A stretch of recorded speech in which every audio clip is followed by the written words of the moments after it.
What's going on, guys? Jorge Aquino coming to you back live and direct. This is indeed Tormenting Tarmac. It's the podcast where the enthusiast never dies. The last hour has been the funniest little bit and whatnot. My guest this evening calling in, we go back. This is what I kind of originally said this in my intro that we go all over the place with Zoom. It allows us to do so. I did not expect to go ahead and go back to the Atlanta Metroplex so quickly, but I am ecstatic to go ahead and do it because my guest this evening is that dude in blue himself, David Patterson. We were chopping it up. We did 10 minutes worth of a podcast, and then my wife called me 6 times, and I was like, oh, we got ourselves a little bit of an emergency right now. Yeah. And so Dave and I were in the middle of talking Terminator Cobras. Yep.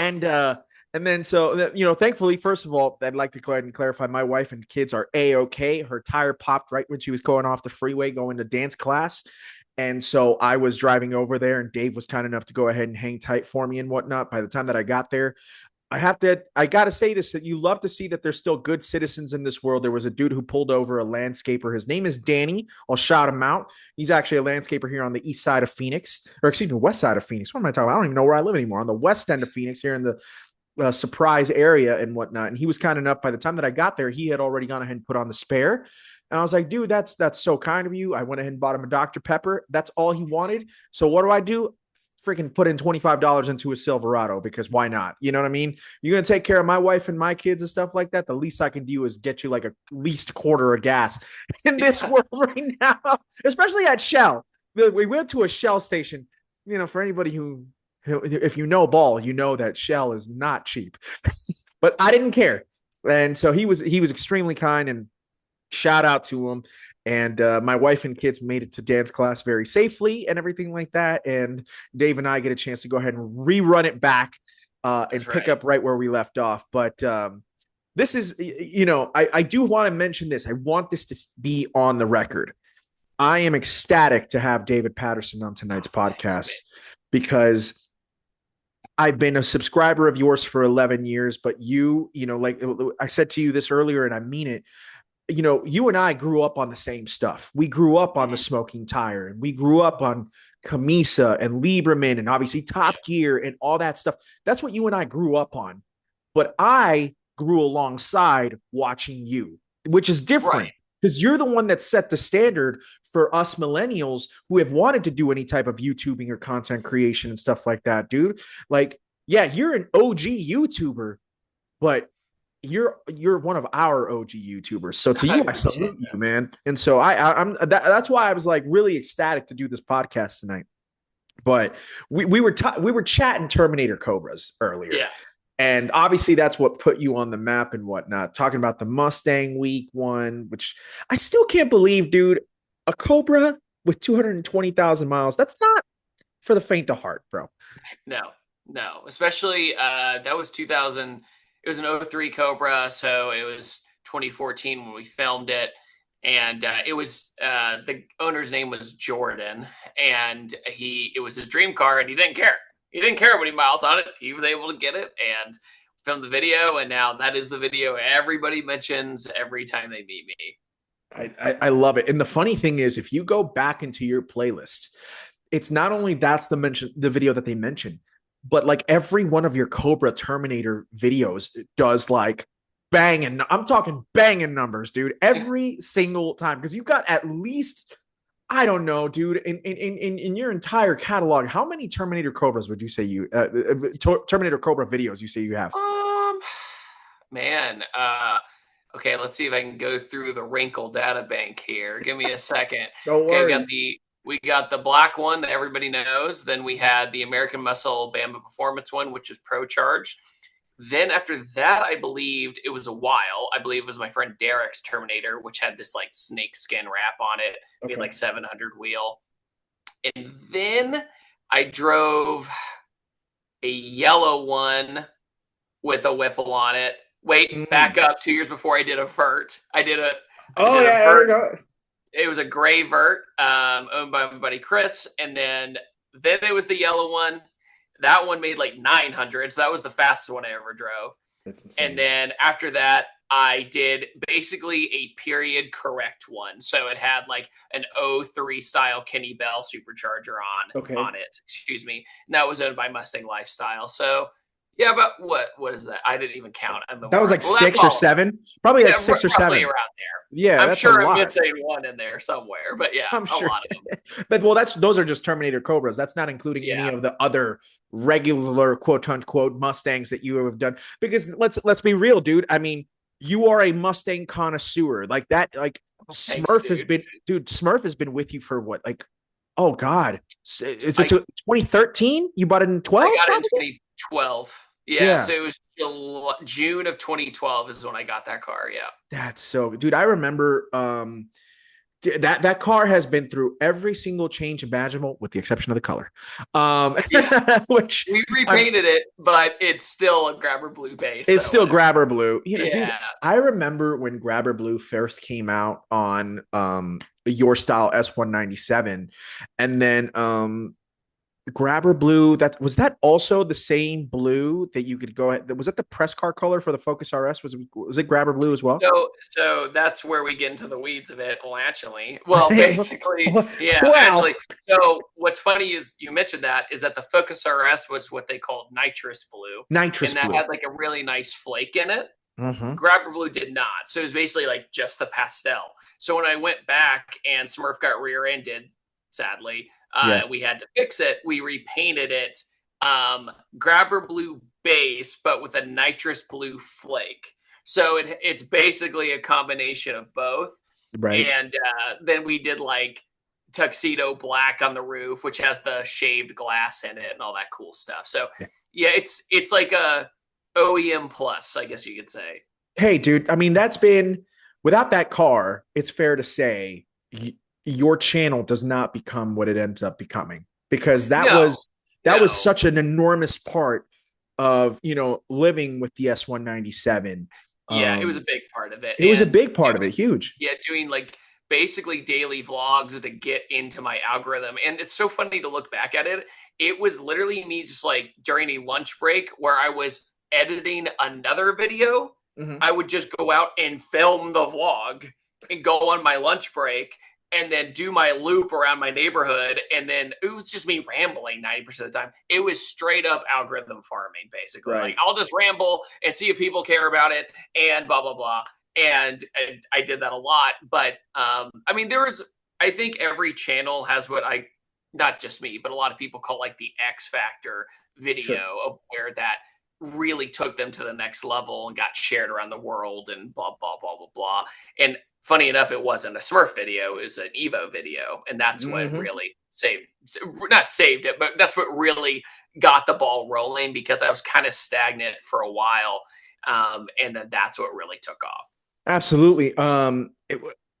You have been an individual who definitely focused on modified cars for a really Yeah. long time. And that's still been your MO to this day, very Yeah. much. But like back in the day, you not only drove, we talked about the Termies, you just brought up an Evo, like, you were driving, 800, 900 horsepower Supras all day long and whatnot. Everything under the sun. I've Everything said under yes the to just sun. about everything. Yeah. Yeah. And so like us being our age, the ages that we were then, we would have been early to mid 20s, where these millennials and stuff like that, it's all the shit that we wanted to go ahead and that we wanted to drive from Gran Turismo and from Forza and whatnot. And then, you've done okay or something like that. Or back when, like, let's be real, back when they were a whole hell of a lot cheaper than they are now and whatnot. Yeah. You could get into some of those things and everything. And we just, I don't know, man. This is no disrespect to any Gen Zers out there, because I love y'all. Y'all are my babies. I love y'all and I appreciate it. But us millennials, man, we low key. No. We high key know ball, and we've known ball for the last 20 years. You just can't mess with us and our style and everything, dude. It's just never gone out of date, and it never will. Well, we truly lived in a special car time I because agree. we grew up with the apex of the old hot rod days of where our parents dreamed of having an old muscle car and doing that sort of thing. Well, in the 90s, everything was shifting towards Japanese and German. Yeah. And mostly Japanese, thanks to Need for Speed and Fast and Furious. We all know the whole drill. We don't have to We go already into it, know it. but Yeah. but I definitely think that the pinnacle of at least our car culture, we lived through it. Okay, that doesn't make any sense. Our car culture, duh, it was our car culture, but we probably had the most diverse car culture that's ever existed. Because if I you look couldn't agree back with you more. in the mid 20th century, it would have been mostly American and some, you know, every now and then you would see something from Italy or something like that, but it was mostly American and drag racing, circuit racing, all that kind of stuff here in the States. But it wasn't until like the 80s and 90s where things got really diverse with cars. And, oh, I'm going to build a B series while you build a Fox body Mustang. And then, fast forward 5 years. Well, I just got the new Mustang. Well, I just got a Supra. And it just kept going and going and going in this like revolving door of cool stuff always coming out. And tuning technology got better. Excuse me, computers got better, parts got better. And then there was just, to me, there was almost a turning point where it was like, okay, everyone's driving the same thing. Yeah. Because who could blame them? Mm-hmm. Because it works, right? Exactly. And everybody kind of has it's like the G80 formula, then the Corvette formula, then the Mustang formula. Yeah. Right. And I was part of that problem. But I mean, I don't think people quite understand how game-changing the Coyote motor was. Right? Dude, okay. It was night and day after It was that. night and day. It was night and day because I remember, so I'm 36 and I have lived through, if I go all the way back to the year 89, which is when I was born, I've lived through Fox body. I've lived through all three iterations of SN95, obviously. I've been through both iterations of S197. I've seen all of S550, and now we're at S650. And it has, like, the Fox body for it having the 5.0, or in all reality, was more of 4.9, right? 4.9. Again, let me put my glasses on. Yeah. I more did that to you. I more did that for you. I wanted to know. I wanted David Patterson to know that Jorgito knows ball. I know. But there was this time where the 5.0 left. We get the 4.6, right? Yeah. And when the Mustang, the GT got the 4.6, I mean, it was okay, but the Mustang gets the GT gets the 4.6, Camaro's got the LT1. And then then it gets the LS1. And we were right, which was at the time a no-brainer. Like, no freaking brainer. In hindsight, being a Ford fan is kind of funny. It's kind of like, because the LS1 specifically at the time was, if you wanted to go fast, a much better option, right? 100%. Yeah.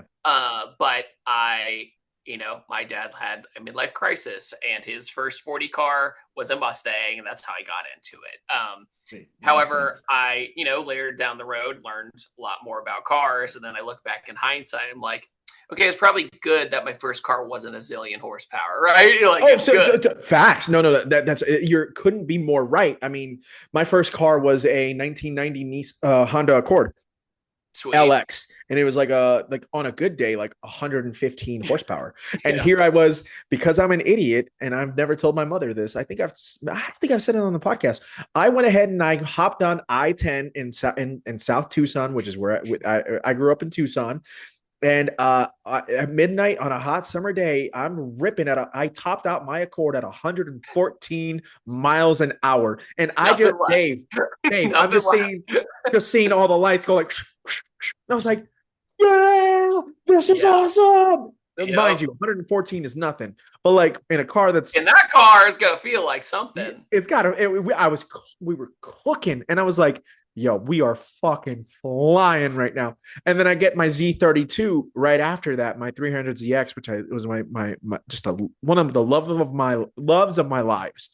It's my wife, my kids, and my old Z32. And I miss that car so much. And so, that I didn't have a twin turbo. I had an NA. And so that car going up from my Accord, which was like 120, 125 horsepower, to jumping up to a car that had 220 on a good day. That's still a pretty big jump. You're jumping up with your horsepower. And I've only had my driver's license at that point, like three years. And I'm just like, right. That, that's a little bit crazy and whatnot. And then, Fast forward to like 3 years ago, or yeah, like 3 years ago, I'm out here ripping in a 720S, and I'm asking myself, what am I doing? Where did I go right in life that somebody lent me the keys and said, hey, man, take a rip? There's no one out here. I'm not going to say the speed, but let's just say it was fast. And I was Hello, like, welcome to the club. you know what I'm saying? Yeah. And by the way, there's friends of mine that I've told the speed that I've gone, and they have, to my face, told me, Dave, bro, those are rookie numbers. And I'm like, don't even talk to me, okay? Don't. Yeah, that's one thing that can be a little annoying about car culture is that it's just a constant measuring contest. I know, and they It's say just it like, jokingly, and they know who they are, and no, I I love them know, for but it. it's like, guys, come on, you got to drive a 720S. It's freaking cool. Let's just I accept know. that. It's pretty neat. Exactly. You Let's also accept the fact that I did criminal speed and did not get pulled over or arrested. W. Like, knock on the wood. I got all the Yeah, wood over here in the wood right now. that's Like, right. where we at? That's right. But but yeah, it was the Mustang did have this interesting life, and that 4.6 eventually got better, but it's on its best day, which you would say was like a Shelby, like an '06, '07 Shelby GT, right? Which would have had like maybe 315 Well, horsepower. so Oh, you mean like the Hertz Shelby The thing? Hertz one, Like yeah, that because that thing one was had the 4.6. that Yeah, thing was not great. it was not. Yeah, because the '06, I remember the '06 '07 GT500 had the 5.4 in it, right? And Yes, so the supercharge, of that was course. a game changing. That was game changing 100%. Yeah, but in Just terms of like geared the way regular too long. GTs, and I think the Bullet may have had like around the same thing where it was like the 4.6 with Yeah, like a cold air intake, and it's like, oh, we make it was. 310. I'm like, Yeah, yeah, yeah. I mean, I remember. I don't know why it sticks out in my brain, but it was kind of like I remember there was the Bullet, mm-hmm. and that was like a swan song for S197 of that gen because they Yes.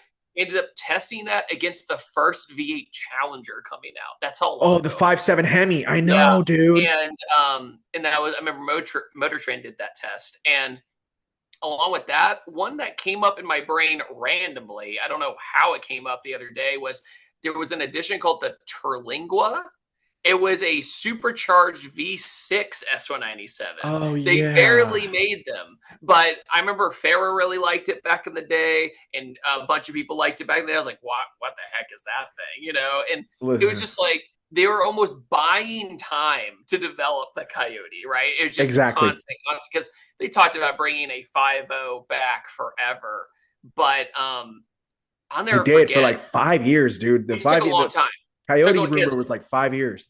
yeah, because everyone calls it the bastard child, the 2010 Mustang I GT. was just about Right? so I feel so bad to this day who bought that car me because too. they got robbed. I They mean, did. absolutely robbed. And it They was the got rude. same price. That's what's Yeah. even crazier to think about, right? There's so many different things. So it's funny. I have a friend of mine. His name is Jalopy Jeff. He's a content creator out here in the Phoenix area. Shout out to him. Big fan of yours too. I told him, I was like, yo, I got Patterson coming on today. He's like, yo, he's one of the OGs. And I'm like, I know. Yeah. So shout out to Jalopy Jeff. And I'm him, and he's a good friend of the show. And I brought up the fact that, since you were coming on, everybody knows you for Mustangs and stuff like that. And we got into that conversation. And he mentioned the same thing. We all feel bad for anybody who's got a 2010 GT because not only do they get screwed because of the engine, Dave.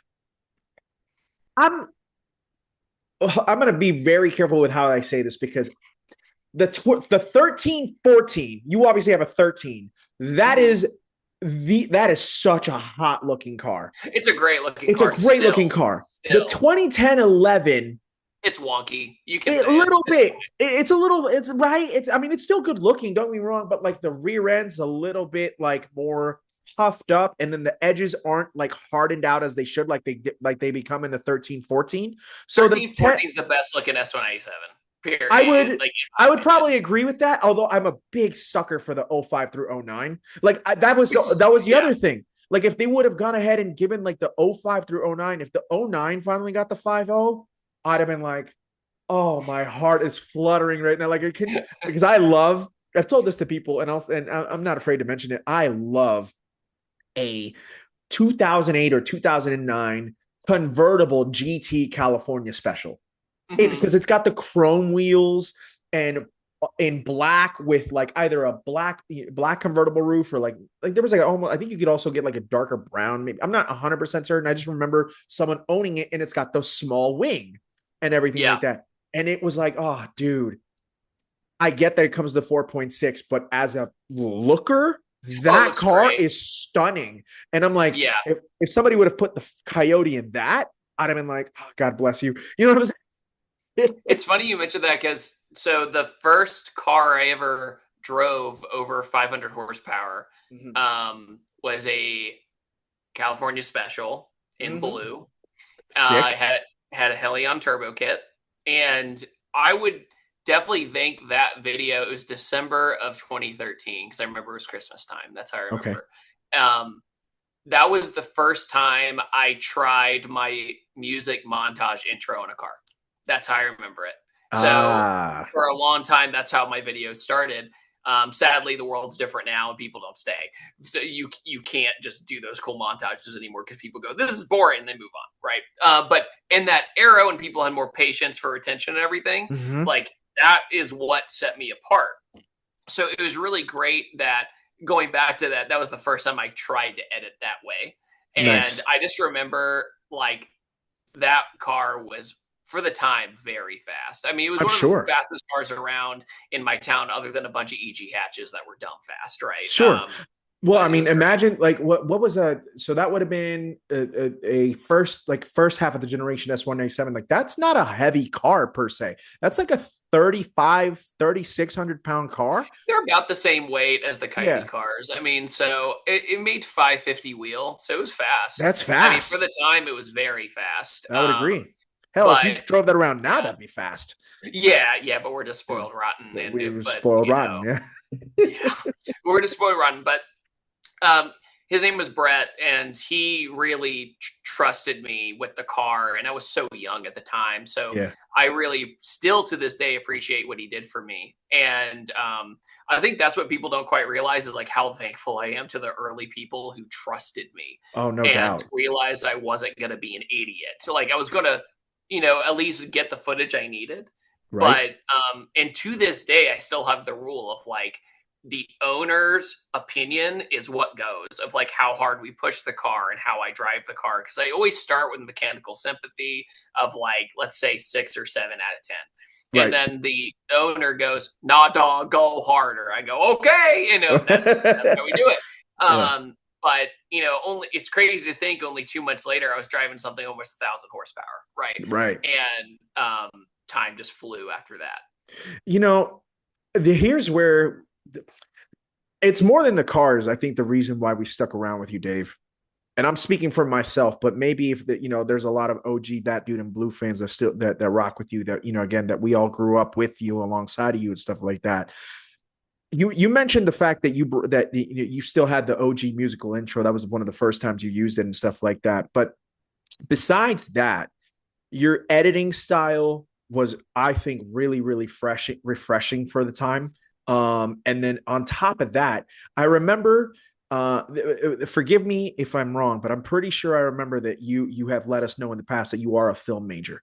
And one of the Yeah. biggest, and one of the biggest things that you did was for your video style, you literally made a video style. You really brought in like not yeah, almost a certain cinematic style to some of the videos that you did. I remember an OG video Yeah. from back in the day. You went ahead and showed us the rail thing that you use for your Lighter camera and dolly, stuff like bro. that. Bro, Yep. that's what I'm saying. And so, like, I think that a lot of us who happen to be maybe movie fans and whatnot, or like cinemaphiles, as they like to call us, Sure, you sure. know, I think that a lot of us appreciated you going that extra mile because back in the day, and I think we've It definitely, mattered then. it mattered then. It's starting to matter again now, but there was a long time, Dave, that no one gave a damn. I would argue it's still that way. I Yeah. mean, the Okay. more effort and this goes for almost any YouTuber, by the way, when I say this, Farah and the Clapman rule will agree is on this, by the the way. rule is the more passionate you are about a project, the worse it does almost every Every time. time. And you have to think so from from going to film school to work in Hollywood, and then I realized I would hate working in Hollywood, and that's why Mhm. I became a YouTuber, and I begged mom and dad to move home, and that's the timeline, right? And to be a YouTuber because woo. But You made it work though, I bro. had well, I gave myself 2 years to make it happen, and so basically I had a really nice tripod. I invested in a slider dolly from like Amazon. Like almost all my early videos are this cheap slider dolly. And then a Canon T3i, which at the time off the shelf was probably like $700 with a lens. Mhm. So I invested that, and I had a jib crane. I had a crane. I had all this stuff to make my intros as crazy as possible. So when I would film the glamour shots for the cars, it would take about an hour and change. Mhm. And that was my process. And the worst part about that is that since the standard was so high at the time, whenever I traveled, I had to bring a lot of crap with I me. can't even And it was an imagine. absolute nightmare. I mean, TSA would break it all the time. So then I'd be scrambling to a camera store to get another dolly or another whatever. And, The feds, and man. What the it hell? was horrible, absolutely horrible. And nowadays, people don't realize that all my glamours, all that stuff I do now is all with my hands. There's no Mhm. gear, there's no gimbal, there's no anything. I just That's do it. amazing. And a big part of the reason why it looks like that now, or why I do it that way, is for travel. Right? I am Right. always on planes. And so now it's just a carry-on bag, and that's it. And that Mhm. saves the day. Studio in the bag is so great. So that's one blessing of the landscape changing, is that it just has to be pretty enough, right? Right. Um, but I mean, you could argue the opposite. I mean, the biggest automotive YouTubers in the world use this, right? I mean, so I overdo it now to most people, like with the camera and the mic, all that stuff. There's not many of us left to do it this way, right? Because it's a lot of work. It is. But you know what, dude? It's almost kind of like shooting on film for both Yeah, camera or movie. Like, for example, I haven't watched it yet, but like I really want to go see the Odyssey. Shout out to Christopher Nolan because he's one of the greats of our time and stuff yeah, like that yeah, and whatnot. And it's those who can go ahead and be successful digitally, but also be successful in film and talk about movies and whatnot yeah, tend to be these masters of the art and whatnot. So when it comes to automotive yeah, YouTubing or YouTubing in general, those who go ahead and still put in the work to the editing style, such as yourself, and they use the rigs and they know how to use it because I can't stress this enough. Just because you have the equipment don't mean shit. You need to learn how to use no, it. you have to I practice. say that to myself all the time. That's why I'm like, people say, Jorge, why don't you go ahead and get this rig? Because I don't know how to use it yet. And I'm not ready to go ahead and make that financial investment to go ahead and spend however Yeah, much it is and then not know how to yeah, use it. And yeah. so it's so important. And so I think that you still having that in the bag and whatnot, and like, let me ask you this because you've been in the game for so long and whatnot. I'm sure that you have inspirations from when you and I were growing up. We'll get to that in a second, but is there anybody in particular right now that you use as inspiration and whatnot, or do you still have to go ahead and keep it in your own lane and make sure that you're doing that so you don't use your own authenticness? How do you view it? Oh no, I mean a billion. There's a billion inspirations. I mean, like I've told the story a million times, but I'll say it very fast. But the entire reason I'm into film in the first place is because I put the wrong VHS tape in the VCR. So my parents gave me a dual VHS Jurassic Park because I was obsessed, still am, with Still, dinosaurs. yo, R.I.P. And to Sam so Neill, I actually just marathoned them the other day. But as long one story should. short, I put the special features tape in, Mm-hmm. and that showed me how they made the movie. And then I was like, oh my God, this is the coolest thing ever. Right. Right. And so learned that. So I shifted from wanting to be a paleontologist, then going to film major. Then I did criminal justice for a year. And then I realized I was too nice to be a police officer. Then I moved on to real film school. Then I realized I would hate working on a film set. So then I'm like, I want to be a YouTuber. And back then it meant nothing. Like it Mm-hmm. meant nothing. And I had to describe to people in film school why being a YouTuber was going to be a thing. Like nobody understood it. And at the time, there was a bunch of special effects channels I was watching. Okay. So what a lot of people don't know is that my first viral YouTube video ever was uploaded in 2007. and on a different account. Have fun finding it. And it was a lightsaber fight, fully animated. Me and a friend choreographed the whole thing. And so my original background was special effects. That's kind of what I leaned into.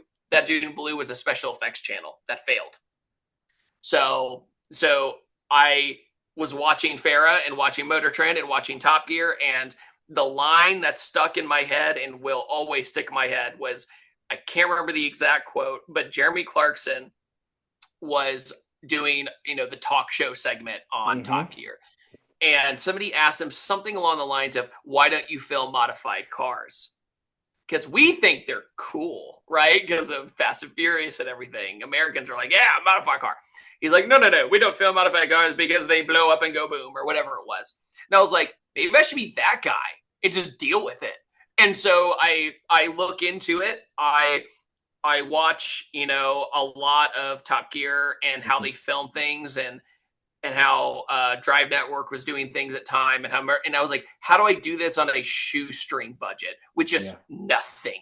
Right. And that was also when I noticed daily vlogging was getting really big. So then I go, how do I have just good enough quality to where it doesn't feel authentic yet still looks pretty? Right. And so that was the training for about, I would say, 2 years, because people don't realize it took me about 3 years to get 1,000 subscribers. Right. People don't remember that part, but it was also a different landscape. And this is when Google sent you checks in the mail, like physical checks. And they looked like Scantrons from taking a test. Like, they looked so fake that I only got one. And it was for $100, and it took me 2 years to make that $100. And I go into the bank, and they go, "This isn't a real check." I'm like, "No, please, you don't understand. I've worked so hard all this time." And but I remember taking that money and then reinvesting it into a video, which was putting lowering springs on the Mustang. Right? Okay. I was like, "Oh," and then you just started doing this because I realized that with Smurf, especially in the beginning, I wanted a build. I wouldn't call it a build, but a modified car that was relatable to everybody. Sure. That wasn't 1,000 zillion horsepower. It literally was, hey, look, I got this short shifter. Oh, look, I got wheels. Oh, look, I got tires. Oh, look, I got this. Something that somebody could actually do. And at the time, Smurf, as in the 2013 Mustang GT, was an achievable car. It was Smurf was before tax $29,000, right? And that's those were the days, bro. 400 horsepower. It was just a different era. And like, by the way, still within a mid to $400 payment. What is that? Yeah. So it was an amazing time. And just looking back at those, I could rant about this all day, but I think we've gotten to a point on YouTube where, and this makes me sound so cynical. I'm not. It's just nothing impresses anybody anymore. Nothing. I mean, it's one of those things where like, oh, wow, that has like, I saw Kyle from Booster Boys has that jet van. You know what I mean? He has a jet engine in the back of a van. If that was 10 years ago, 10 million viewed video, 100%. Ed People going, are you kidding? Ed Bolian buys what used to be Floyd Mayweather and Justin Bieber's old Veyron. That's still not going to break the internet. And I'm like, how does that not, bro? How does he? He was on the show the other day. We talked about his SLR McLaren, and obviously it's famous because it was owned by Paris Hilton. So how does the Paris Hilton, Britney Spears, Lindsay Lohan sat in and getting shot at by paparazzi SLR McLaren not go crazy viral? Like, Tavares has to build a P1 and not even crack 1 million views. Yeah. That doesn't make any sense to me. You have to be 100 times more strategic nowadays. And like, I would say 10 years ago, I mean, I haven't changed all that much, I would say, but the biggest difference in then versus now is back then, let's say the era between, say, 2014 to 2017, 18. That's what I would kind of say. That was the golden age for you guys, I would say. So you could literally post a photo as the thumbnail and say, I did this thing. And people will come for the content. Now it's the other way around, where it's all about the packaging. It's about the thumbnail and the title and all that, because when YouTube changed their algorithm to where the homepage is not your sub box anymore, most people didn't realize that. And so when the notification bell came along, my least favorite thing that's ever been implemented, most people didn't click on it, right? So they would think that people quit. They thought that they weren't doing it anymore because it just would never show up for them. And so then it became more of a strategy to be on the recommended page, which means that you want to have your videos appeal to people who have never seen you before.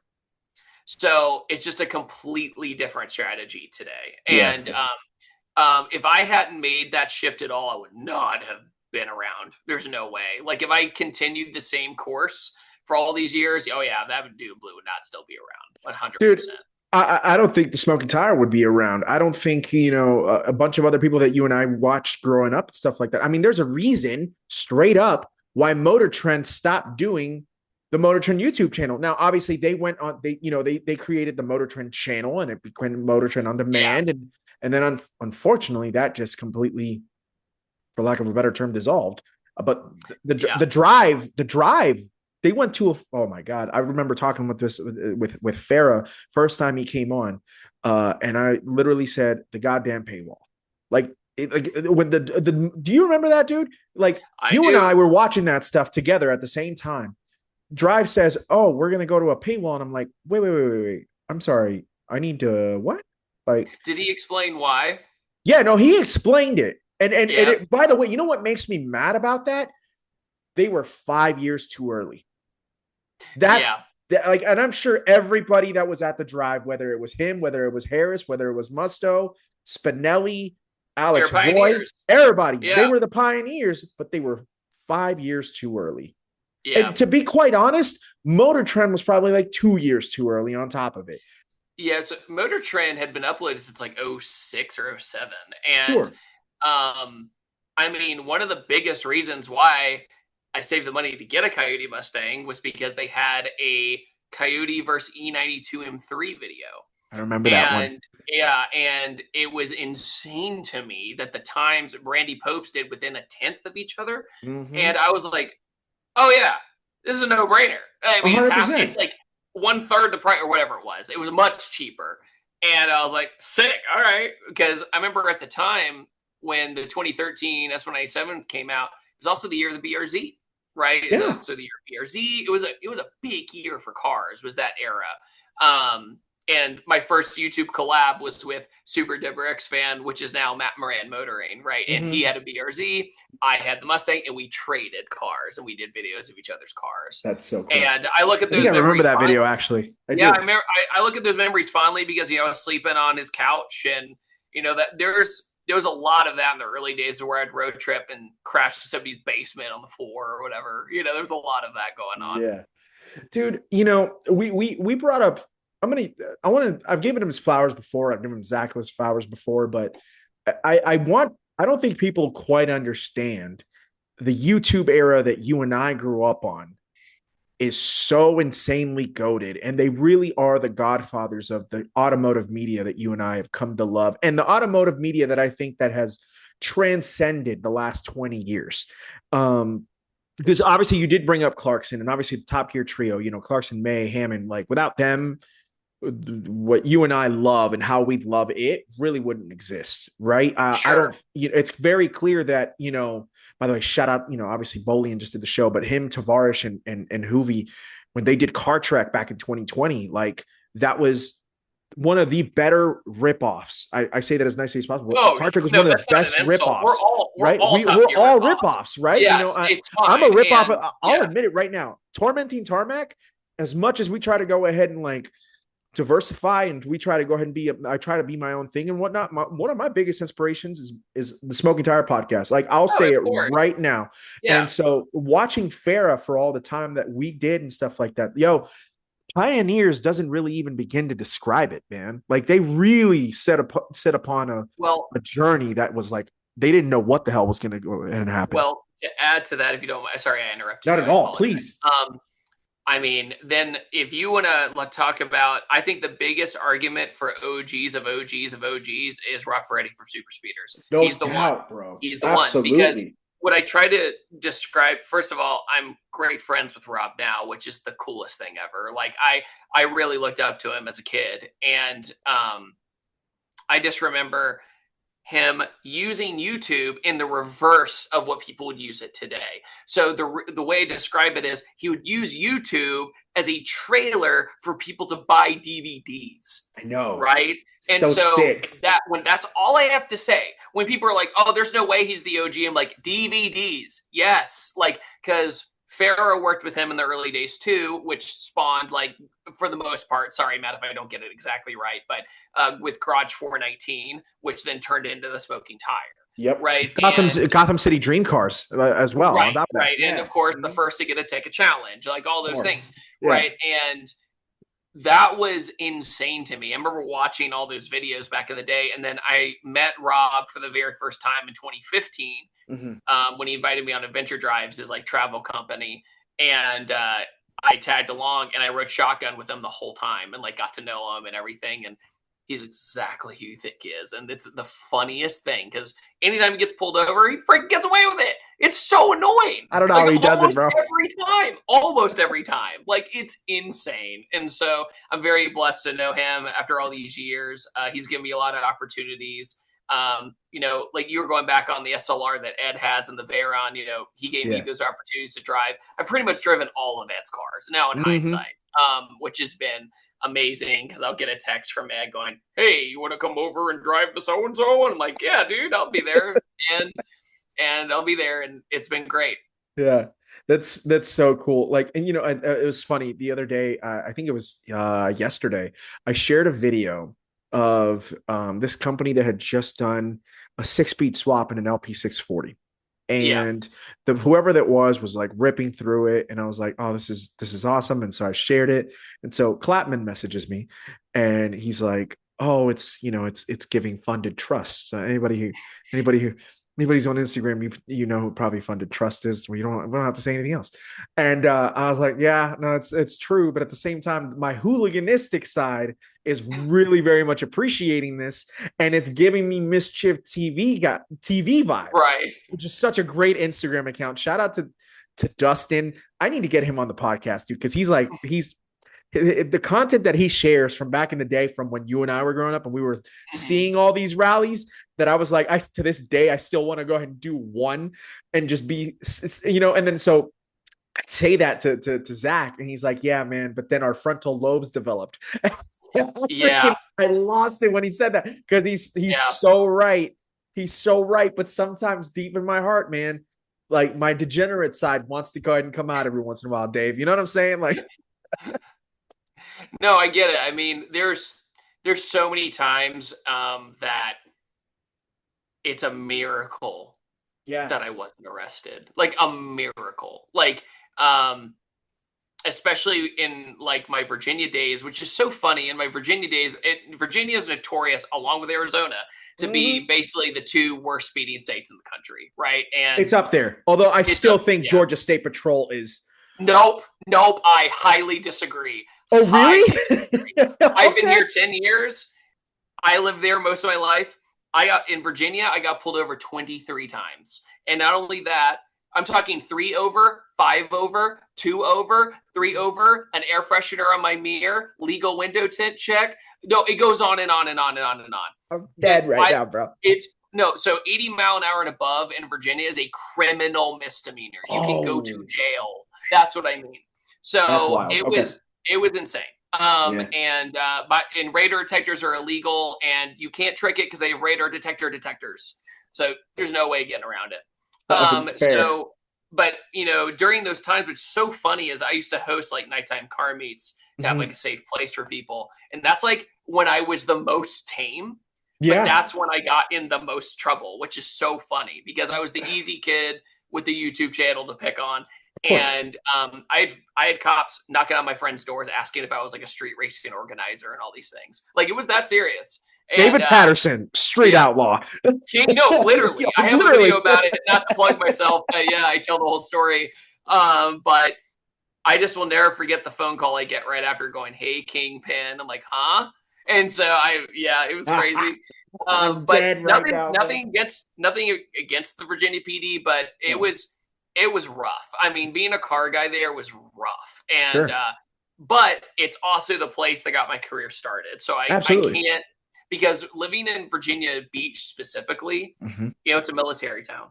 Hmm. So you would have people from all sorts of cultures of all over the world get stationed there. So you would have the stance guy from California and the off-road truck from Alaska and the Evo from the Virgin Islands and whatever. And so you just had the coolest hodgepodge of like all these tastes in car culture. Sure. And all the Navy guys were so cool and the Army guys were so cool because they're just like, yeah, sure, whatever. You can drive my car. They're always the nicest out of Yeah. everybody. And I have a lot to thank to the veteran community for No, sure. that's shout out to my sister and shout out to my brother-in-law. They both served in the US Army. Both captains. Massive respect to them. Yeah. Actually, you know what? Shout out to my little sister. I haven't mentioned on the podcast, but she just gave birth to my nephew a month ago. And you love to see it. He's a beautiful, healthy baby boy, and it's been great so far. And so but yeah, there that's interesting to go ahead and note because Virginia, you wouldn't think is this big hosh-posh for crazy cool car culture and whatnot, Yeah. right? Because when you think of the East Coast, what's the first thing you think of? Well, you think of New York City, right? And then, Yeah. or you go all the way down Florida. south and you think of Miami and you think of Atlanta in particular and whatnot. Because even though Virginia is a much bigger state than the state of New York or even the state of Pennsylvania and the state of Massachusetts, it's also like a lot more you when you think of Virginia, the first thing you don't think of is necessarily Washington D.C., right? Because it's between there Yeah, and that's more Maryland. associated with Northern Virginia and Maryland, right? And Exactly. yeah, And so like it's just a lot. You think of Virginia and you think of more quiet country. That's the best yeah, way I can yeah. describe it. And Which then it's funny because it has that, but it also yeah. has, so like Virginia Beach in particular, like so much of American culture has come out of there that people don't realize. Like Mm. Missy Elliott came out of there, Pharrell Williams came out of there, Timbaland came out of there. All the best music producers of the 2000s came out of there. Pharrell, if I'm not Along, mistaken, is also a yeah. Virginia kid. What's up? Sorry. Pharrell as well. Yeah, no, Yeah. from the Neptunes. Yeah, Pharrell from the Exactly. Okay. Neptunes. And Yeah. so all of that was happening there. But Richmond, where I grew up, which is just right on 95, right? It was a big history hub because that's Mhm. where the capital of the Confederacy during the Civil War was. But then you see all this; they left the ruins there, right? There's so Right. much stuff to learn in Virginia, but the problem is, yeah, it's not really seen as a destination, right? And Sure. so you're kind of this middle ground of when I would first start traveling for YouTube, the first thing people ask is, "Oh, so like, where are you from?" And I'd say Virginia. They go, "Why?" That would be the first question. Why? And I realized, like, okay, maybe there's something to this. And a big part of the reason why I moved from Virginia was air travel was a nightmare Mm-hmm. because I would have to take like 3 or 4 planes to get somewhere half the time. And two, it I ran out of stuff. I basically ran out of stuff. Like I did everything. And so I was like, I need to go to a city that feels a little bit like home, but is bigger, right? And Absolutely. in 2014, I came to Atlanta my first time for Import Alliance, and it was like 30,000 cars, right? I was like, oh, what It's am I doing? insane. This is Mm-hmm. insane. What am I doing? And so I came back up, and then I went up to SEMA in 2015. And I remember it took me 5 planes to get there because of a technical issue. And when I came back, I landed and my dad picked me up and I looked at my dad and go, I'm moving. Like I was like, I'm done. Like I'm done. I can't do this anymore. And Yeah. so I made the jump, made the decision late 2015, made the jump in early 2016 to move. Yeah, dude. I remember when you made that decision, I was like, that was huge because you Wow. didn't always see like somebody who's is a public platform as yours. During that time, YouTubers because you see YouTubers deciding to go ahead and move and dip out from where they're at now to go someplace else that's really All freshened the up. time. It happens a lot more now. Back 10 years ago, that wasn't normal and whatnot because like Yeah. we'll use the smoking tire again as an example. They moved to LA to start the smoking tire. They See, that didn't was most people's option was either you went to New exactly. York or you went to LA. But Yeah. for car stuff, you typically went to LA, right? Yeah. Or San Diego. But nowadays it's kind of the reverse, you know, because the car Hmm. laws are so strict. I mean, um, I had my first California style pullover recently, and Really? the stupidest thing I've ever experienced. Like, Tell me, brother. all right, so I am on a certain canyon that everybody knows, and basically I'm on the overlook, and I'm with her name's Sonia. She was huge. She is a huge Twitch streamer. OMG, it's Firefox, and she I've was heard of like, her. Very she's great. cool. Sonia's Yeah, yeah. awesome, I think and it's she a does. GTR. She used to Yep, she she rolls in, still right? has Yeah, it. yeah. So she heard I was in LA. She's like, "Hey, you want to go drive today?" I was like, "Yeah, let's do it." So I'm in a Lotus Emira, the brand new car. And we go up there, being very responsible, not crossing double yellows. We're just having a good time. We park on the overlook. She was like, "Hey, do you want to drive the R35?" I was like, "Why not?" So I'm about to make a video, but I'm so glad now I didn't. Right? So I don't. I just am like, you know what? I'll just do a nice little casual drive in the R35. It's fine. So we go, we just kind of do the loop, and we're coming back, and then there's a white truck in front of us, and we're going basically the speed limit, by the way, Hmm. because we're just chit chatting, catching up, or whatever. And freaking this truck moves out of the way. We go, thanks, man. And we go right in front of him, pulls us over. It's a Ranger. I'm like, cool. So he pulls us over. I get out. I park the GTR next to the Amira, which, by the way, they gave me a parking ticket on an overlook, That's which is the insane. dumbest thing I've ever seen. And so that's happened. They get out and they're like, "Hey, we're with the," you know, and it's a younger cop and an older cop, and they're like, "We're gonna need you to pop the hood, do this." And we're like, "Oh my god!" And basically, the entire time we're trying not to laugh because it's just so ridiculous. I mean, they were like, "We think your car just smelled a little rich." Like, this is the dumbest thing I've ever in. But stock engine, by the way, it's just insane. So when you pop the hood, we are just like, this is insane. They end up giving the car like 4 tickets, and Wow. yeah, and it's just silly. That would not happen over here ever, No, ever, wouldn't happen ever, in ever. Arizona. No, Absolutely no, not. Dude, it upsets me so much to think that, California, in particular, Southern California and Los Angeles in general, it's the mecca, right? It's the mecca of the United States' car yeah, culture scene, yeah. and Perfect weather, no rusty cars. Like, it makes sense. Yeah, everything. And yet they are, and this is not a political stance in any way, shape, or form. Just no, they are so strict on car culture, and for that's the an and I understatement. it's an understatement. And Yeah, and and and when you think about it, you and I are smart enough to realize that takeovers are very prevalent in a lot of places around the country, in particular in Southern California and whatnot. But I find it hilarious that they try to attack that portion by going about it by chasing someone in a situation like yours. Like yeah. that to me is not that's not the right way to do it. Do I know what the right way is? Unfortunately, I don't. If I did, I'd probably be the police chief of the LAPD, right? But you know what I'm saying? Like, it's just like, I don't know what the solution is, but the solution to go ahead and pull you over and give you a motherfucking parking citation is insanity. That's insane. That's diabolical, Dave. And it just I doesn't make was any maybe sense. gone 10 minutes. Like, it was crazy. And I was just like, this is insane. Because in 2016, the very Mm-hmm. first time I went out there to film, I got advice from Farah. Like, go here, go here, go here. Go, great. Sounds good. I get out to my first spot and I park the car. I get out of the car. I grab my camera. I'm starting to film the car. Federal park ranger immediately shows up and threatens me with a $3,000 fine for not having a film permit. I'm like, this place sucks. This is insane. And Yes. so now you have to be like super nonchalant when you film there, Sure. and guerrilla tactics, right? But back then I didn't know that, right? Yeah. Because it was ignorant to it, because every other state in the whole country never had to worry about that. If I ever had a police officer come up on me while filming, he'd be like, "Hey, what are you up to?" I'm like, "I'm just taking photos," or whatever. And they go, "Okay, cool, see ya." This was literally comes right up to me and goes, "You need to leave or else," right? And that happened to me 3 times when I was out there the first time.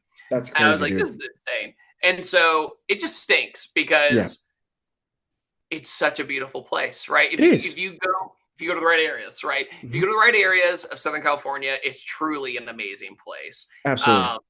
But yeah, for car guys, and they get what's it called when they make you come back to the state? It's becoming a big dash cam thing lately of getting pulled over and having to be told you have to come back to the state. Blah blah Sure. blah. Long story short, they have to come back for a downpipe or some baloney, It's so right? ridiculous. And yeah, I was listening to TST a couple of years ago or something like that. I remember Matt and Zach talking about this dude who got pulled over in an Elantra N a stock Elantra Yep, I N. know the story. You remember Yep. this story? And he got refed.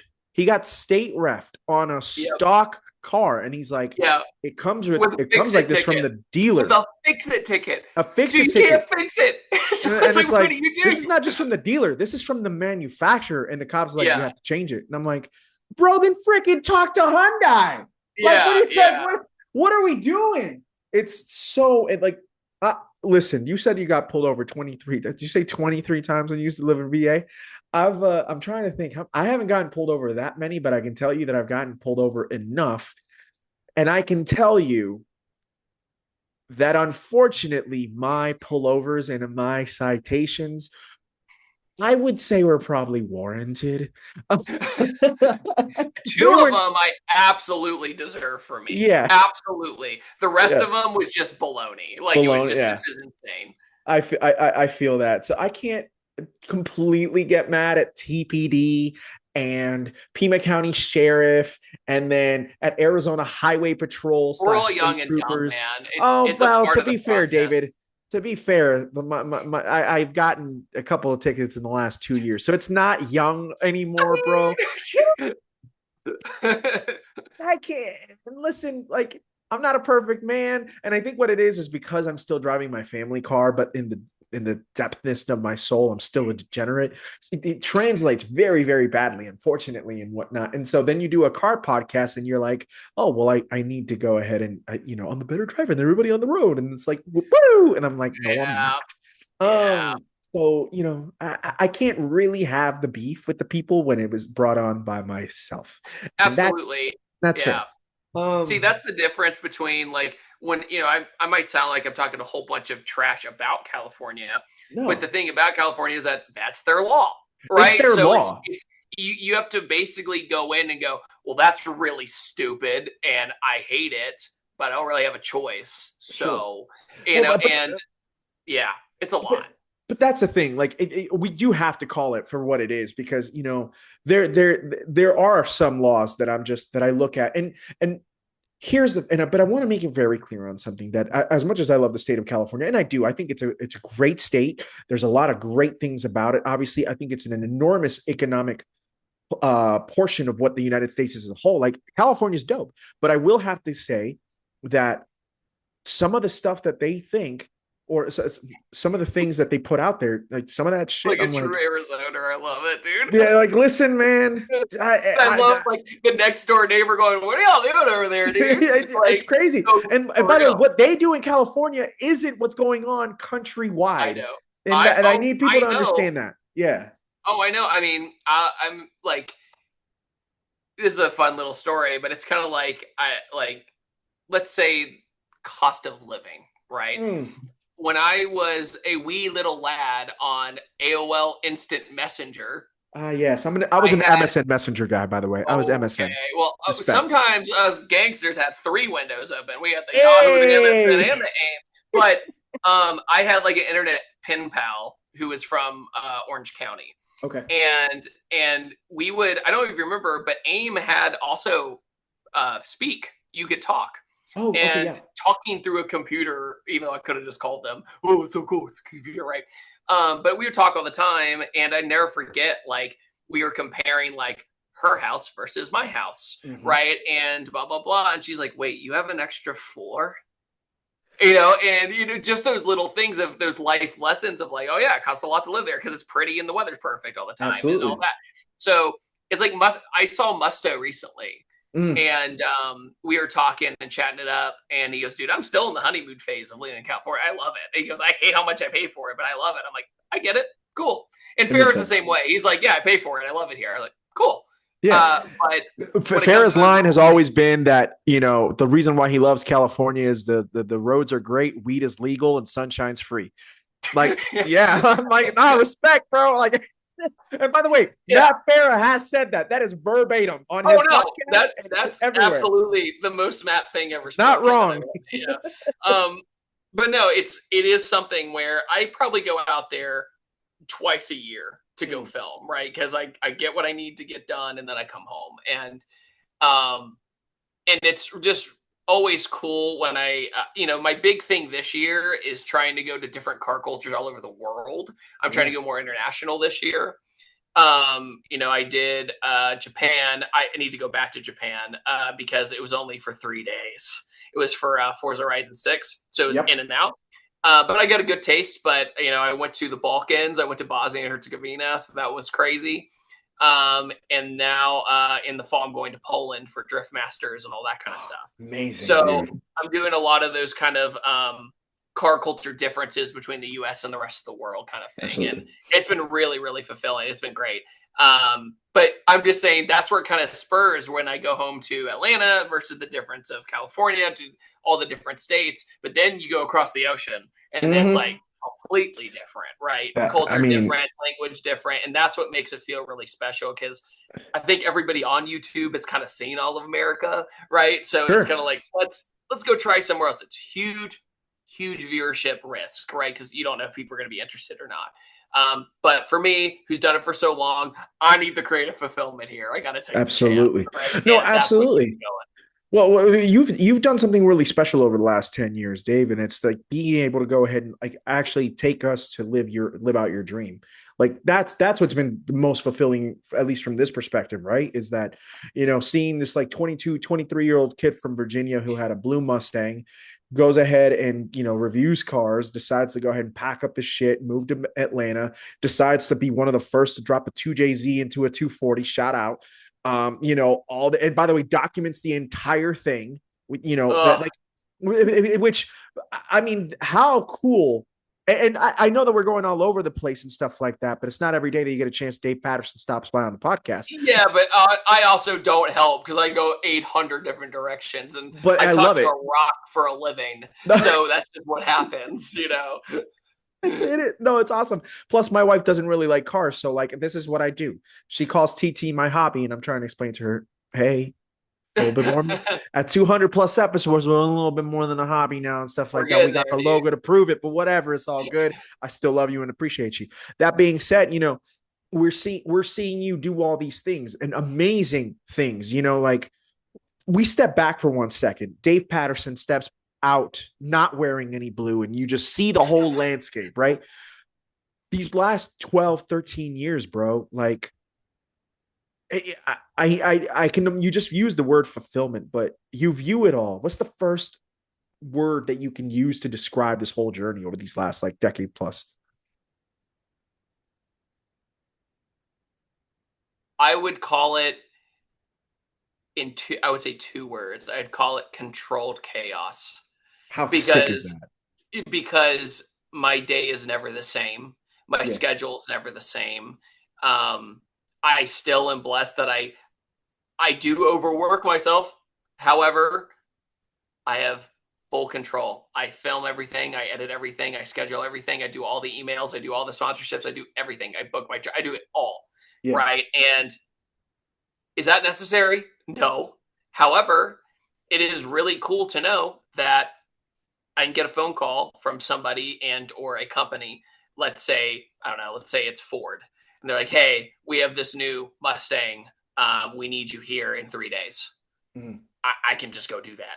Right? It's one of those things where I can justify it. I get on a plane and stay sane and I keep going. Right. And I think the true adventure is just not knowing what to expect next, because what's cool is when you film something, this could be for anything. When you film something, you have this in your head of how it's going to be, but it's way over here how it ends up.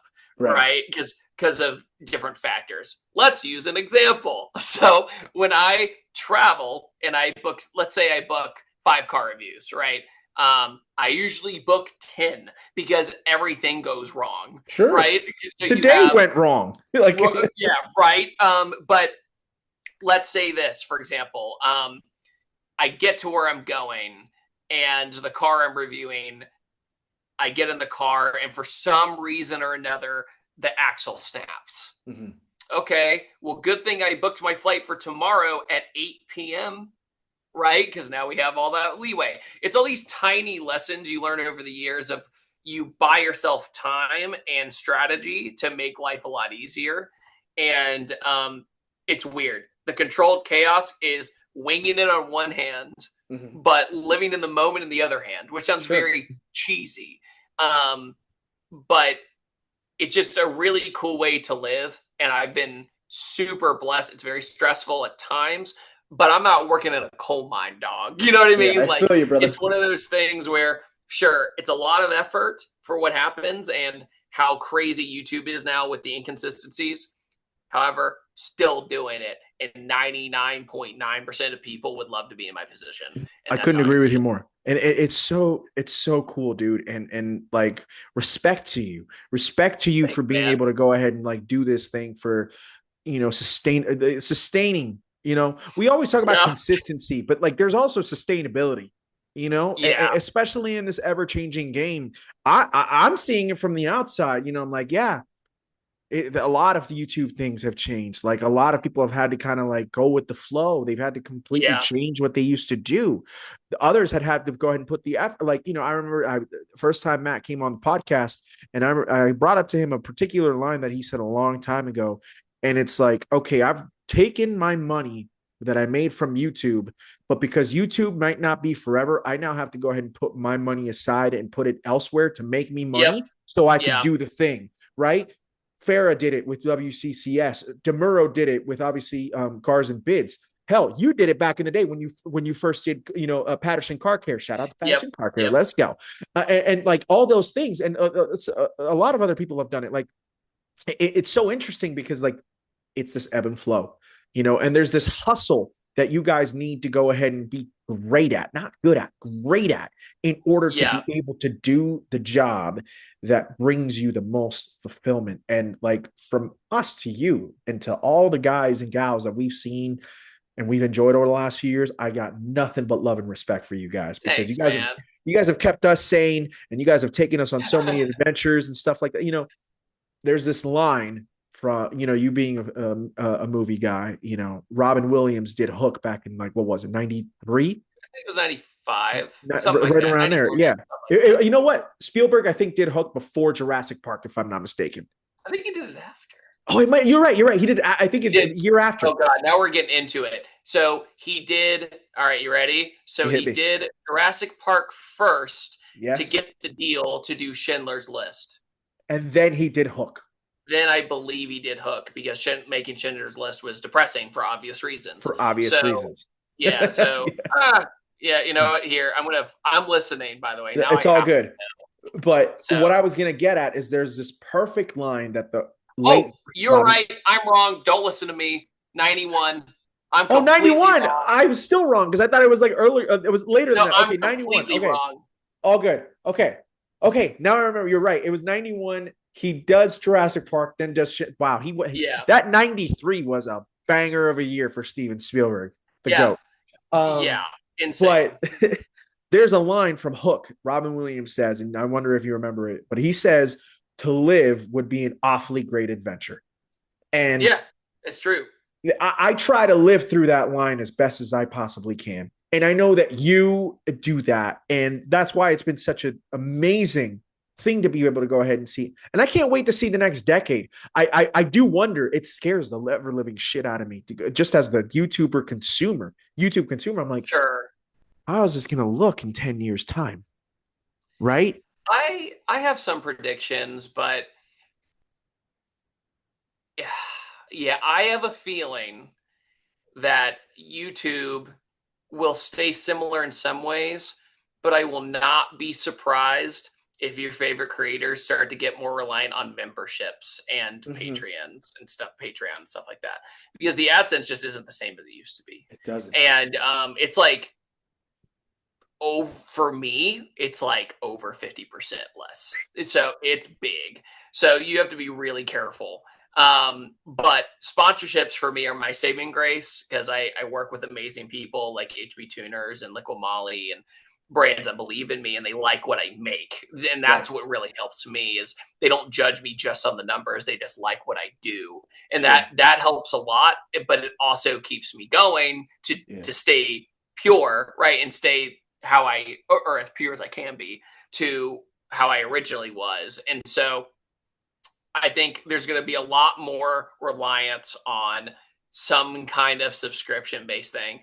And I hate to say it, but I think it's going to be one of those things where I think YouTube just made it so if you have the membership program, you can change the price now. And so it'll be interesting to see how people do that. I think I might personally, I might experiment by making it dumb cheap, like insanely cheap. But if it all adds up, then everyone's helping me, right? Sure. So it could be one of those things. And there's going to be some other people who charge $1 zillion a month, right? Which is not going to work, obviously. People hate subscriptions. They hate paywall. Yeah.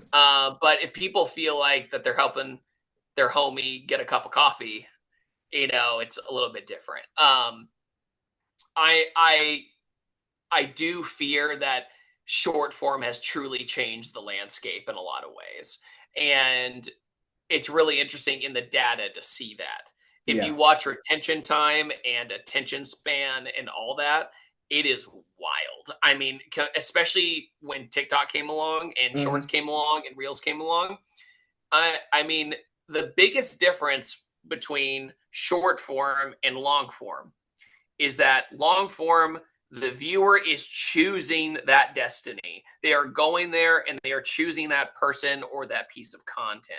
Even if it means they never come back again, they still chose to click on that video. A short form is this, that's funny, this, oh, that's neat. They don't remember the person. They only remember the joke or the fun fact or whatever they just saw 90% of the time. Not all the time, but most of the time. And what I've seen too is just with that, a lot of the short form creators, especially the generation under me, they have been trying to break into long form. They're like, oh my God, this is so hard. And I go, yeah. and the thing is, you don't have to keep people's attention for 20 seconds. You got to keep them from 10 minutes plus. Yeah. And because YouTube, in order to get into the algorithm better, I mean that very lightly, is at least 8, right? So you have to have people at least 8 minutes. And that's really hard nowadays. Dude, I look at my... That's the basic conception. It's so wild because, like, I put up the, when I can, I'll put the podcast videos up on the YouTube channel too. And, it's funny when people listen to it audio wise, you definitely have their attention because they're wanting to go ahead and make sure that they want to listen to the whole thing because they're going to listen to it on their commute. They're going to listen to it on a road trip or something like that. Yeah. When I look at the YouTube numbers, like, it's terrifying because I'm like, yo, we do at like, I don't know, on average, like an hour and a half. And if I don't even get 5 minutes worth of retention, I'm like, then what the hell did you go ahead and stop by for if you're not even gonna give me a friggin' quarter of your time? Well, like, that's all due respect, right? Yeah, but I would never take that as a failure. I would take that as like a learning lesson of what made this podcast make people leave. Sure. Whether I edited it a certain way, or at the other hand is, do I need to work on pacing? Do I need to work on this? Do I need to jump more into it quickly? Like, perfect example. We were talking about the car reviews earlier, right? Yeah. So 10 years ago, I could have a 1:30 long montage of just the car with music. Think that flies today? Hell no. And here's the thing now is if you go to last year, I had a press vehicle. It was a Nissan Z Nismo. And it was one of the first times where I literally turned the camera on and just start. I just go, hey, David here. I'm driving this freaking car, blah, blah, blah, blah, blah, blah, blah. And even right after that, I said, by the way, if you like this format more than my music or XYZ, please let me know in the comments below. Yeah. And the feedback was there. Everyone was like, yep, I like this. I like this way more. Right. And so that was the feedback I needed. Sure. And I mean, it saves me a lot of time trying to find royalty free music, right? So it's Yeah. give and take. Yeah. Yeah. But it is harder, I think, now to stick out from the crowd with a very specific editing style that takes a little bit more of a slow burn because Sure. everything has to have flashy subtitles now and in your face Mr. Beast style everything. Look, there's a reason he's a YouTube genius and it worked for him. However, God, that like full crazy hyper cut stuff, it just shows the generational difference. Sure. The last thing I'll say is I know some people who literally fast forward their videos. Like they do it, they basically make it like 1.25x in Really? order. Yeah, because they're like, yeah, my audience on short form can't watch it in 1x. And I'm like, that is insane. Right. So we're getting to the point where it's getting pretty crazy down to the weeds, to the frame rate and everything. The fact that that's where we've gotten to, and I'm not shitting on anybody in any way, shape, or form, and especially not on the creator. But I'm talking more the audience. The fact that that's where we have gotten to, it does slightly make me sad.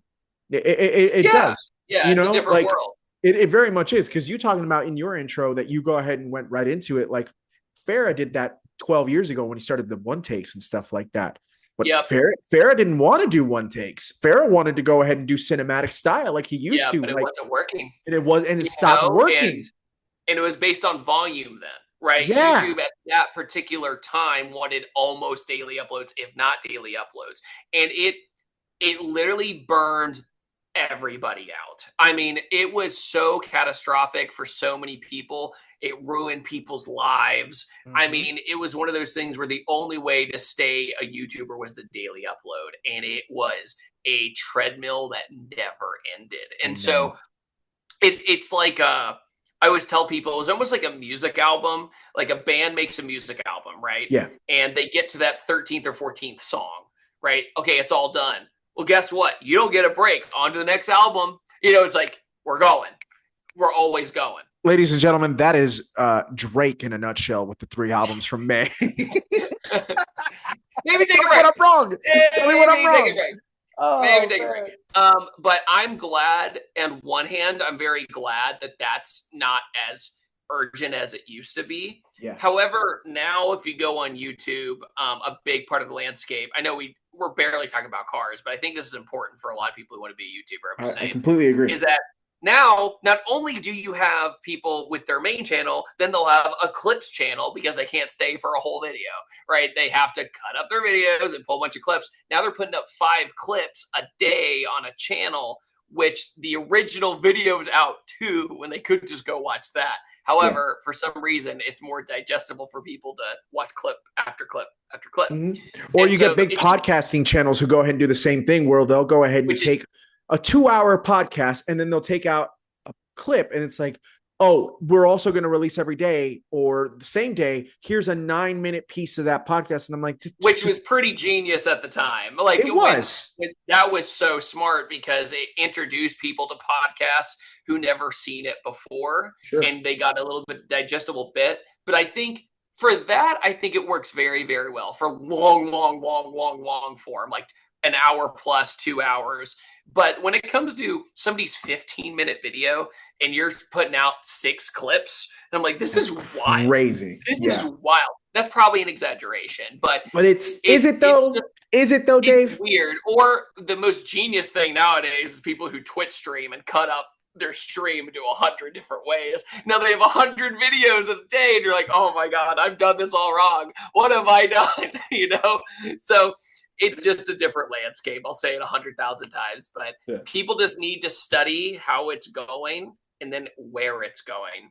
Sure. And there's a sad say it's adapt or die, right? Sure. And that's what it is. No, I completely agree. And hell, I even saw Arizona State now has like a social media not a graduate program, just a program like for a bachelor's degree where but this is the way that they're describing it. And I actually read into it and I thought they were exaggerating this originally, but no, I looked deeper into it and it's telling you how to become a content creator / a influencer. And I was like, the magic word. And I was like, bro, like And listen, if there was ever going to be a college out there across the nation that was going to introduce something like this, it was going to be someone. It was going to be a university with a strong journalistic background. Arizona has that. Sure. Arizona State, excuse me, has that. ASU has a huge journalism school. I'm sure USC or UCLA both have to go ahead and Yeah. something of that nature and whatnot. But it does slowly blow my mind that it's moved into that sector, and I'm like, wow, it's really interesting times for us to go ahead and be seeing the evolution of content creation in general and whatnot. But without you and without all the people that we've name dropped here this evening, at least from the automotive perspective, it's so imperative that we continue to rock with you guys, because you guys have not only just adapted, you said adapt or die, but you guys have To the adapted best of our ability. to Yeah. the best of your abilities, but you've also still haven't shied away from what brought you to the dance anyway. So Sure. from my perspective, I'm like, Dave's still Dave. Like, I see you from 2014, 2015 up until now, and like, you're still that same guy that I freaking was watching, Trying. but it's so cool because it's so genuine and it's so Thanks, man. organic, bro. And it's so cool to see that. And we need, like, if you want to, here's the, and nearly 5 years of doing this podcast, what I've learned you have to go ahead and be is, besides consistent, besides being trying to be sustainable in some way, shape, or form, is you have to be organic and you have to be relatable. And you've always done that, Yeah. dude. And I have so much respect for you for it. Thanks, dude. And it's been amazing. And tonight's chat has been amazing. And I'm so glad that we took the time to do it and everything. Before I let you go, though, David, I got to ask you this because I love asking people this and whatnot. And obviously, you've been in the Sure. game for so long. I got to ask you, what does car culture mean to you, bro? Oh, I mean, car culture number one out of everything is friendship. Mm. I mean, it's one of those things where looking back at, let's say, my grade school career, all that, I really struggled, right? I wasn't like the worst kid, right? I was okay. However, I didn't have many consistent friendships. It wasn't until I would say I started going to the car events, the nighttime car meets, the street racing events, that kind of stuff. That changed my We all life did, forever. bro.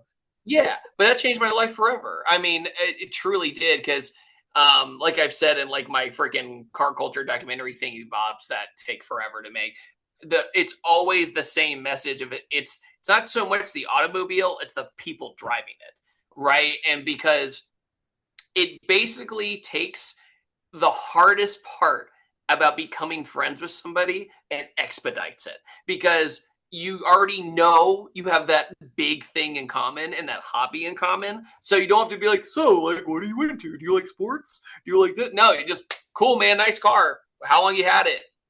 Done. We're friends now.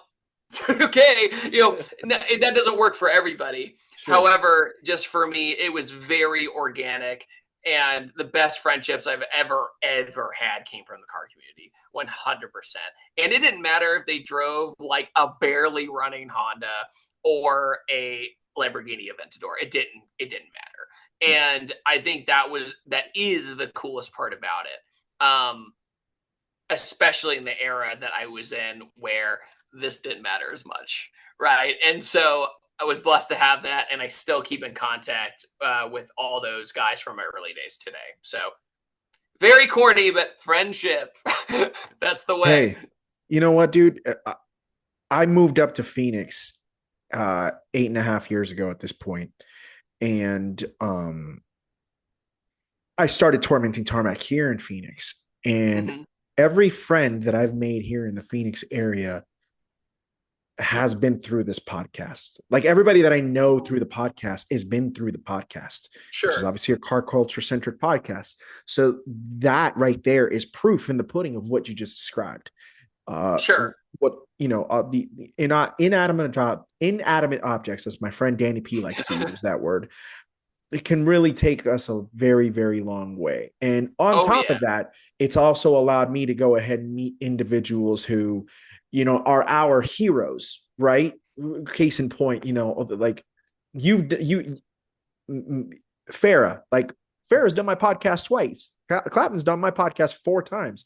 Lieberman's done Yeah. my podcast like 4 times. I'm like, that's what, like, I just had Ed Bolian on for 200. Like, that's, Yep. like, these are the guys that you and I, when we were like growing up as late teenagers into our early 20s, were doing the thing that we were like, oh, we want to do that. And here we are in Hmm. some way, shape, or form collaborating with them and whatnot. And on top of that, getting a chance to go ahead and rock with somebody like you, who is just one of the brighter points that we have in the Thanks. automotive sector, bro. So to go ahead and do this and stuff like that, like what a freaking treat, dude. What a life. That's what I'm saying. Yeah. What a life, man. Like I don't know how else to go ahead and say it. I don't know where else to go from there. It's just it's what a ride. And I can't wait to see more of you. I can't wait to go. And if you can make it out, we talked about this. You can make it out later in the year out to Phoenix, I'm gonna man. try to. We Yeah, it would 100%. be awesome. It would be awesome. Jack I'll film Ultramotive is cool cars. Jack Ultramotive's out here. You need to go ahead and drive his No, I LP64. know Jack. Yeah, no, Yeah, not Jack to will put love Jack that. on the not to put Jack on the spot. He's been on the podcast a couple times, but definitely need to go because he just stick shift swapped it. Yep. So there you Saw it at go. the Vegas Concours. Oh, Yeah, that's right. Oh, are you very going cool. this year? Are you going to try and go? Maybe I'll see. But it was a wild ride because it's funny. My memory of the Concours is not only going to the Concours, it was also right after going to the hood of Vegas to film with donks. So it was like the same day. Couldn't have been farther apart. It was Sure. literally like the most unrelatable place of all time to somewhere that I need escorts to go to make sure I'm safe the first time I go I there. Now feel I you, can go bro. there no problem because I'm like invited to the cookouts, whatever. But it was really cool to see that diversify that cars brought me together with all those different walks of 100%. life, right? 100%. Yeah, Dave has to check in every single time he comes into the hood, guys. He's like, "Yo, I'm coming in." It's like, "Am I good to come in?" Yeah, you're good to go, Patterson. We're cool. No, I love it, dude. David, it is beyond a treat, and I thank you so much for making the time this evening, especially with everything that happened prior and everything like that. But It's you still nothing, being dude. game, you have been incredible. For those that have not subscribed yet, and whatnot, that dude in blue on YouTube still kicking That's around, the one. dude. Like 1.3 mil subscribers, bro. Woo! Yeah, it's But crazy. It's subscriber, crazy. and it makes me mad because we say subscribers don't even matter anymore, but that number is still like to get to there, like a Oh, it's a million miracle. people, It's a a miracle. million people subscribe to your channel. It's a That is miracle. an amazing feat in and of Yeah. itself and whatnot. So I think I got there right before they stopped mattering. You know what I mean? It was like yeah, right there. And then after that, I was like, I did the thing, cool. And it and I don't want this to come off as arrogant. I just think it's funny. Is like when I meet people and they don't know what I do, and they go, "So, like, how many subscribers do you have?" And I go, "I don't know, 1 million something. I don't know anymore." Because like once you hit that one, you're like, "Cool." Like I right, did it, right? You're very fulfilled, and you're like, I did it. And they go, absolutely, what? That's crazy. I'm like, yeah, but it yeah. took 15 It years. took Like 15 that's years. yeah, Yeah. that's the thing Well, is and the don't funny take that thing for is, granted. and then I'll go ahead and see other channels, Dave, that go ahead and have like 10 million subscribers, which you're like, damn. But then you look at where their numbers are compared to what they used to be, and it's like, I have a 10 million subscriber YouTube channel and whatever, but I only get like 60,000 views. Which, by the way, Yeah, it's 60,000 views is so no, many but it's views. all it's all it all shows. Excuse me, I'm stuttering. It all shows how the platform has changed Absolutely, because it doesn't really equate to viewership. It just it doesn't. doesn't. I mean, if you look at my analytics, oh my god, like between new viewers and subs, it's not even close. It's Yeah. not even close. So that's why earlier, whoever was listening, just realize don't get torn up on subscribers. It's all about the viewership and how you get into the recommended tab nowadays. Absolutely. Absolutely. But at the same time, if you are subscribed and you think to yourself, man, I haven't seen that dude in blue in a little bit, Go over there. The content's still ridiculously fire. Thanks, man. Shout out to you. And I got to catch up on the new Donk video that just went up yesterday. Yeah. That Got we restricted, by the way. Which was ridiculous, but it's our Yeah, so job to you go ahead and get might in there have and to go ahead and dig watch for it it. for you. That's what I mean. I'm not saying feel sorry for me. You might have to dig for it because they buried it. So just do a little bit of digging. You'll find it. YouTube, you make me angry sometimes, but so does Instagram. That being said, you can find Dave on Instagram at that dude in blue. And Crazy, then I know. it's wild. It's just crazy. And Tormenting Tarmac is on Instagram. Guess where? At Tormenting Tarmac. What a Oh, shocker there, smart guys. marketing. We tried. Amazing job. Amazing. You would have thought that we would have figured it out by now, almost 5 years That's in, bro. right. That's right. But yeah, please go ahead and subscribe to David and everything. And all everything, you can go ahead and buy a project car from his website that he has set up. Of course, you got Patterson Thanks, Car man. Care. Of course, dude. Everything affiliated with David. All the links you'll find him on the Instagram account. You'll find him on the YouTube channel. Go support our boy. He's been rocking it for all this decade. We owe it to him for giving us amazing fire content these last few years and whatnot. It's our pleasure to go ahead and give back to you. If anybody's interested, you can go ahead and find us at Tormenting Tarmac on Instagram, and you can go ahead and subscribe, rate, like, all those things on YouTube, on Apple, on Spotify. Give us a follow there. We would appreciate it. And if anybody's interested in sponsoring or partnering up, here, you ready for my Gmail account? tormentingtarmac@gmail.com. Mind Look at blowing. that. Look Dave, at I'm that. saying, bro, like crazy complicated. I always think of that clip for SpongeBob. Write that down. Write that down. Write it down, guys. Write Yeah. it down. But ladies and gentlemen, it's been my treat to go ahead and have David Patterson on tonight's episode. I want to thank you all for listening and for rocking with us. And we'll go ahead and see you for the next episode. But on the behalf of David, of course, my name is Jorge Aquino, and you have all been listening to Tormenting Tarmac. It's the podcast where the enthusiast never dies. We are a motoring podcast. I love saying that. Good night, everybody. It's such a line.